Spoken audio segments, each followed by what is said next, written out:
Thank you for listening to Shulchanaruchharav.com. May one put on or remove two pieces of clothing simultaneously together when one is inside the other?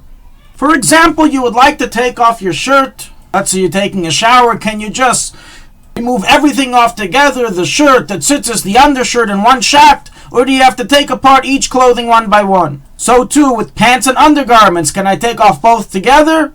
Or do I have to take off one by one?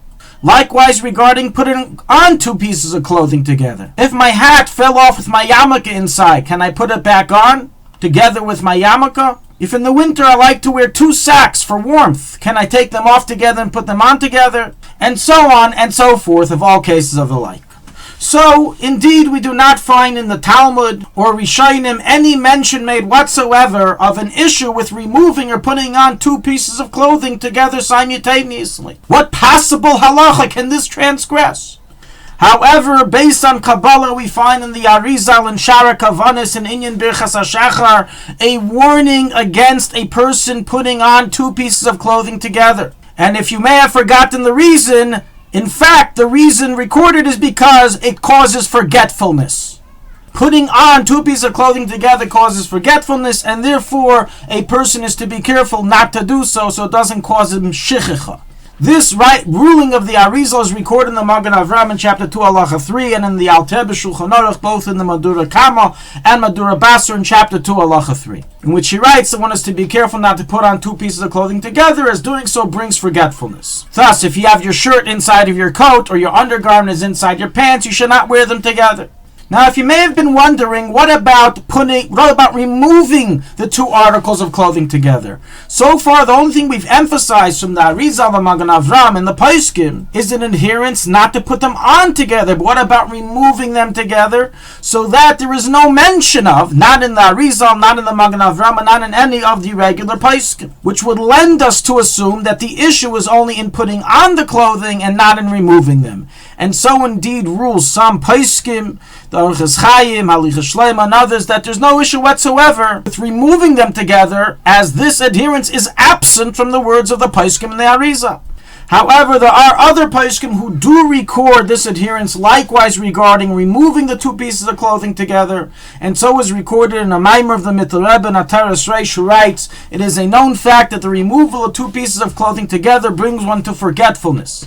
So practically, those who are meticulous are careful not just in what's written explicitly in Shulchan Aruch based on the Arizal, not to put on two pieces of clothing together, but also not to take off two pieces of clothing together. Based on all this, we can understand that one who is wearing a yarmulke under his hat, he shouldn't take off his hat together with his yarmulke. And if his hat fell off with his yarmulke, he should first put his yarmulke on and then his hat on, and not put them both on together. Likewise, one who wears two yarmulkes, one on top of the other, shouldn't take them off together or put them on together, but rather one by one. The same applies regarding one who's wearing two socks in the winter for warmth.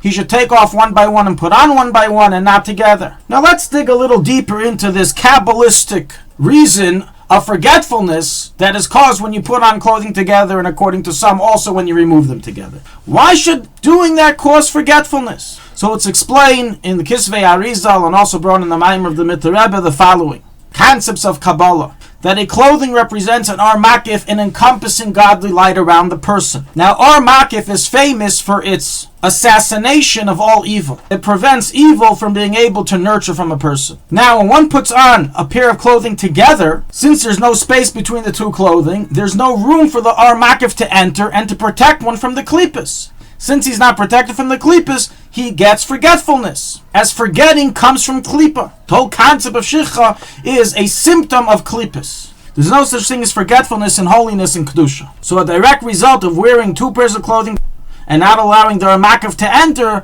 causes the klippas to come in and makes you forget. That's the explanation according to Kabbalah, and we'll conclude with a short story that I witnessed, which proves this matter as correct. An individual showed up to a outdoor pool wearing many pairs of tzitzis. He was machmer to wear many pairs of tzitzis, one on top of the other. And I thought to myself, of course, a person who's so machmer would definitely know the halach and be machmer to remove them one at a time. But no, he removed the entire stack of tzitzis pairs together. So I said, okay, maybe he's lenient like the opinions who say the issue was only with putting them on together, not to removing them together. But lo and behold, when he was done bathing, he again went ahead and put on all the pier together. So I kindly mentioned to him, kind sir, you're not aware of the chumrah, of the zahirus that's recorded in the Mekubalim and in the Paiskim, not to do what you just did? And he said, oh my gosh, you're right, I totally forgot. And so I told him, you see, that's exactly why you can't do it, because it leads to forgetfulness. Thank you for listening to Shulchanaruchharav.com. Our free services of making Torah knowledge available to the public depends on donors like you.